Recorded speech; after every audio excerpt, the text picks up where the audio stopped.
അപ്പോൾ ഇന്ന് നമുക്കൊരു കൽത്തപ്പം ഉണ്ടാക്കി നോക്കിയാലോ. അപ്പോൾ കൽത്തപ്പം എന്നും കുക്കറപ്പം എന്നും ഒക്കെ പറയും ഈ ഒരു അപ്പത്തിന്. അപ്പോൾ മുഹറം 10 അല്ലേ, അപ്പം നമുക്ക് ഇന്ന് കൽത്തപ്പം ഉണ്ടാക്കി നോക്കാം. അപ്പോൾ ഞാൻ കൽത്തപ്പം ഉണ്ടാക്കാനായിട്ട് 1 കപ്പ് പച്ചരിയാണ് എടുത്തിട്ടുള്ളത്. അപ്പോൾ അത് നന്നായിട്ട് കഴുകിയിട്ട് അതിലേക്ക് വെള്ളം ഒഴിച്ചിട്ട് ഒരു 3-4 മണിക്കൂർ കുതിരാനായിട്ട് വെക്കുകയാണ്.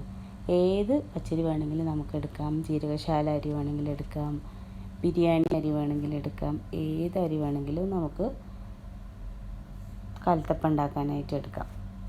അപ്പം ഒരു 4 മണിക്കൂറിന് ശേഷം നമുക്കിത് അരച്ചെടുക്കാം. അപ്പോൾ ആദ്യം തന്നെ ഞാൻ ഇതിലേക്ക് വേണ്ട ശർക്കര ഒന്ന് ഉരുക്കിയെടുക്കുകയാണ്. ഒരു 1/2 ഗ്ലാസ് വെള്ളം ഒഴിച്ചിട്ടാണ് ഞാൻ ശർക്കര ഉരുക്കിയെടുക്കുന്നത്. ഒരു 3 അച്ച് ശർക്കരയാണ് ഇട്ട് കൊടുത്തിട്ടുള്ളത്.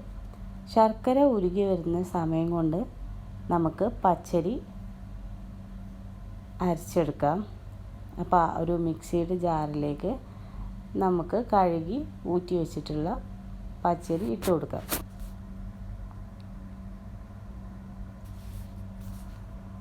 ഇനി ഇതിലേക്ക് ഒരു 3 ടീസ്പൂണ് ചോറാണ് ചേർത്ത് കൊടുക്കുന്നത്. ചോറിൻ്റെ അളവ് കൂടിപ്പോയാൽ നമ്മുടെ കൽത്തപ്പം ഒരു ഒട്ടിയിട്ടാണ് ഉണ്ടാവുക. അതുകൊണ്ട് ചോറിൻ്റെ അളവ് കുറച്ച് കൊടുക്കുക. ഞാനൊരു 3 ടീസ്പൂണാണ് എടുത്തിട്ടുള്ളത്. ഇനി ഇതിലേക്ക് ഒരു 1/2 കപ്പ് തേങ്ങ കൂടി ഇട്ട് കൊടുക്കുന്നുണ്ട്. പിന്നെ നമ്മൾ ഇതിലേക്ക് ചേർക്കുന്നത് 2 ഏലക്കായാണ്. പിന്നെ ഒരു 1/4 ടീസ്പൂണോളം ചെറിയ ജീരകം കൂടി ചേർത്ത് കൊടുക്കുന്നുണ്ട്. ഇനി ഇതിലേക്ക് കുറഞ്ഞ അളവിൽ വെള്ളം ഒഴിച്ചിട്ട് നമ്മളിതൊന്ന് അരച്ചെടുക്കുകയാണ്.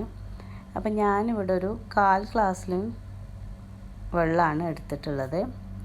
അതുകൂടെ ഒഴിച്ചു കൊടുത്തിട്ട് ഇത് നന്നായിട്ട് നമ്മൾ അരച്ചെടുക്കുന്നുണ്ട്. അപ്പം നമ്മുടെ പച്ചരി എല്ലാം നന്നായിട്ട് അരച്ചെടുത്തിട്ടുണ്ട്. അത് നമ്മളൊരു പാത്രത്തിലേക്ക് ഒഴിച്ചു കൊടുക്കുകയാണ്. അപ്പോൾ ഇതാ ഈ ഒരു കൺസിസ്റ്റൻസിയിൽ വേണം നമ്മൾ മാവ് അരച്ചെടുക്കാനായിട്ട്. നല്ല ലൂസിലും അല്ല, എന്നാൽ നല്ല കട്ടിയിലും അല്ല, അങ്ങനത്തെ ഒരു പരുവത്തിലാണ് മാവ് അരച്ചെടുക്കാൻ.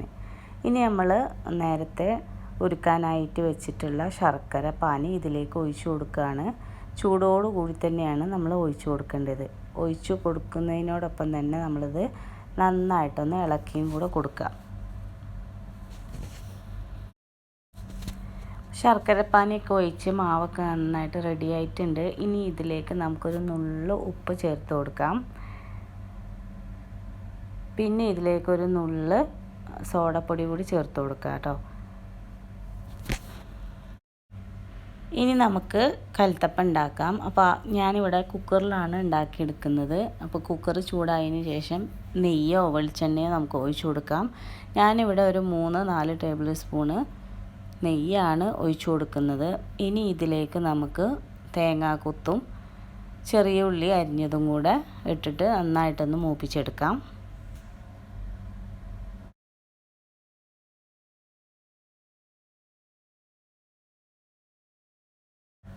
ഇപ്പോൾ തേങ്ങാക്കൊത്തും ചെറിയ ഉള്ളിയൊക്കെ നന്നായിട്ട് ബ്രൗൺ കളറായി വന്നിട്ടുണ്ട്. ഇനി ഇത് നമുക്ക് നെയ്യിൽ നിന്ന് മാറ്റി കൊടുക്കാം.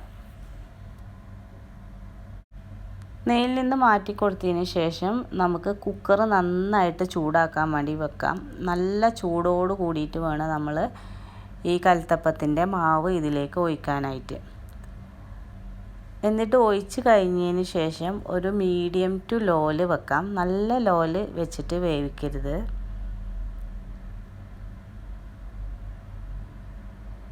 അപ്പോൾ ഇനി നമ്മൾ മാവ് ഒഴിച്ചു കൊടുത്തതിന് ശേഷം ഇതിൻ്റെ മുകളിലേക്ക് നമ്മൾ നേരത്തെ വറുത്ത് വെച്ചിട്ടുണ്ടായിരുന്ന തേങ്ങാക്കൊത്തും ചെറിയ ഉള്ളും കൂടെ ചേർത്ത് കൊടുക്കുകയാണ്.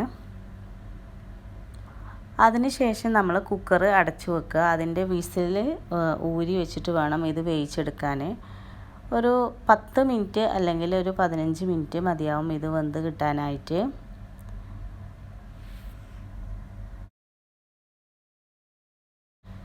ഒരു 10-12 മിനിറ്റിന് ശേഷം നമുക്കിതൊന്ന് തുറന്ന് നോക്കാം. അപ്പോൾ ഇനി ഇത് വെന്തിട്ടുണ്ടോ നോക്കാനായിട്ട് നമുക്കൊരു കത്തി വെച്ചിട്ട് കുത്തി നോക്കാം. ഇനിയിപ്പോൾ നമ്മൾ അരി ഉപയോഗിച്ചിട്ടല്ല കൽത്തപ്പം ഉണ്ടാക്കുന്നുണ്ടെങ്കിൽ നമുക്ക് അപ്പത്തിൻ്റെ പൊടിയോ അല്ലെങ്കിൽ നമ്മുടെ നൂൽപുട്ടിൻ്റെ പൊടിയൊക്കെ ഉണ്ടാവില്ലേ, അതൊക്കെ വെച്ചിട്ട് നമുക്ക് കലത്തപ്പം ഉണ്ടാക്കിയെടുക്കാം. അത് ഇതേപോലെ മിക്സിയിലൊന്ന് അടിച്ചെടുത്താൽ മതി. നല്ല ടേസ്റ്റ് തന്നെ ഉണ്ടാക്കാനായിട്ട് പറ്റും. അപ്പോൾ അതാ നമ്മുടെ കലത്തപ്പം ഇവിടെ റെഡി ആയിട്ടുണ്ട്. സിമ്പിളല്ലേ ഉണ്ടാക്കാനായിട്ട്. അപ്പോൾ ഇത് 1-2 പ്രാവശ്യമൊക്കെ ഉണ്ടാക്കുമ്പോൾ നന്നായിട്ട് റെഡിയായിട്ട് സൂപ്പറായിട്ട് ഉണ്ടാക്കാനായിട്ട് പറ്റും. ഇനിയിപ്പോൾ ഇതിൻ്റെ ഗ്യാസൊക്കെ ഒന്ന് ഓഫാക്കിയിട്ട് ഒരു 5 മിനിറ്റും കൂടെ ഇങ്ങനെ കിടക്കട്ടെ. എന്നിട്ട് നമുക്കിതൊരു പ്ലേറ്റിലേക്ക് മാറ്റി കൊടുക്കാം. അപ്പോൾ അത് കലത്തപ്പം റെഡി ആയിട്ടുണ്ട്. ഇതിൻ്റെ അടിവശമൊക്കെ നന്നായിട്ട് മൊരിഞ്ഞ് കിട്ടിയിട്ടുണ്ട്. നല്ല മധുരമുണ്ട്. എല്ലാവരും ഒന്ന് ട്രൈ ചെയ്ത് നോക്കുക.